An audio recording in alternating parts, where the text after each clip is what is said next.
Titre: Le vent seuil. La poussière dansait en spirale frénétique à l'intérieur de la maison. Une danse macabre, silencieuse, alimentée par un vent qui ne provenait pas de l'extérieur. C'était un vent intérieur, né des fissures dans les murs, des coins oubliés, du bois même rongé qui formait les fondations de la vieille demeure Blackwood. J'avais hérité de la maison d'un grand-oncle dont je me souvenais à peine, un homme taciturne et solitaire qui était mort dans des circonstances étranges, selon les rumeurs. En lisant le testament, une curiosité malsaine m'avait entraîné jusqu'à cet endroit, une construction imposante et décadente au milieu de nulle part.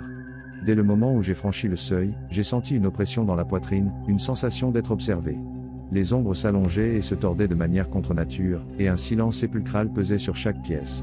Les fenêtres, embuées par le temps et la saleté, ressemblaient à des yeux aveugles regardant vers l'intérieur. J'ai passé la première nuit à essayer d'ignorer le craquement des planches du sol et le murmure constant qui semblait venir des murs. Je me suis convaincu que c'était juste la vieille maison qui se tassait, les fantômes du passé jouant des mauvais tours. Mais alors je l'ai entendu. Une voix. Basse, gutturale, qui semblait émaner des profondeurs de mon propre esprit. « Sens-tu le vent ?» Je me suis levé d'un bond, le cœur battant fort dans ma poitrine. La pièce était sombre, éclairée seulement par la faible lumière de la lune qui filtrait à travers une fente dans les rideaux. Il n'y avait personne d'autre là. « Qui est là ?» ai-je crié, la voix tremblante. Le silence fut ma seule réponse.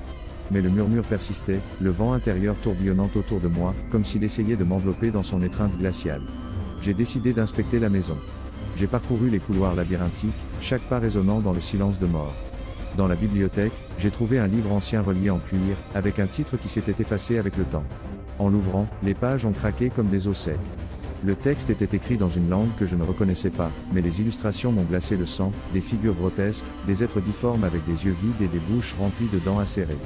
J'ai refermé le livre d'un coup, ressentant une nausée soudaine.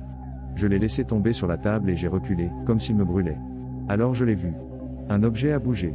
Un petit vase en porcelaine sur une étagère a lentement glissé vers le bord, puis, avec un bruit sourd, est tombé au sol, se brisant en éclats.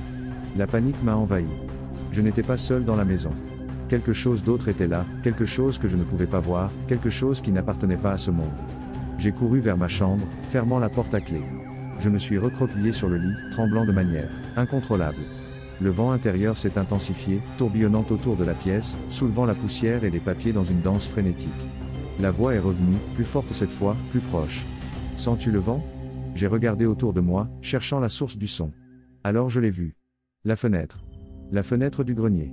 Je l'avais toujours gardée fermée, mais maintenant elle était entr'ouverte, laissant passer un courant d'air glacé qui semblait aspirer toute la vie de la pièce. Le vent qui soufflait à travers l'ouverture n'était pas un vent normal.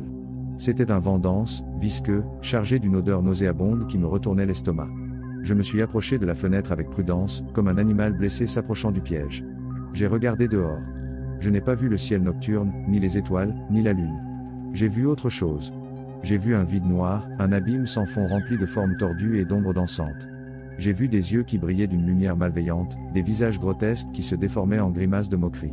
J'ai vu des tentacules qui s'étendaient vers moi, essayant de m'attraper, de m'entraîner vers l'obscurité. La fenêtre n'était pas une fenêtre. C'était un portail. Un portail vers un autre monde, un monde d'horreur et de folie. La voix a résonné dans ma tête, maintenant claire et définie, provenant directement de l'autre côté. Il vient pour toi.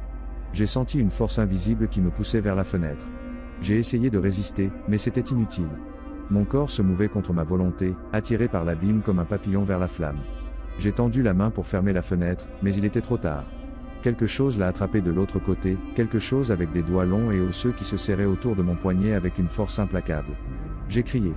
J'ai crié de toutes mes forces, mais ma voix s'est perdue dans le vent seuil, dans le murmure constant des horreurs qui rôdaient de l'autre côté. J'ai été entraîné vers le portail. J'ai vu ma chambre s'éloigner, la maison Blackwood disparaître au loin. J'ai senti une douleur aiguë en étant déchiré, étiré, transformé en quelque chose d'irréconnaissable. Et puis, l'obscurité. Un silence absolu. Mais pas un silence de paix. Un silence imprégné de terreur, un silence qui annonçait l'arrivée de quelque chose d'encore pire. Maintenant j'étais l'un d'eux. Une créature du vent seuil, rôdant dans les ombres, attendant la prochaine victime qui oserait franchir le seuil. Et quand je la trouverai, je lui murmurerai à l'oreille, « Sens-tu le vent ? Il vient pour toi. »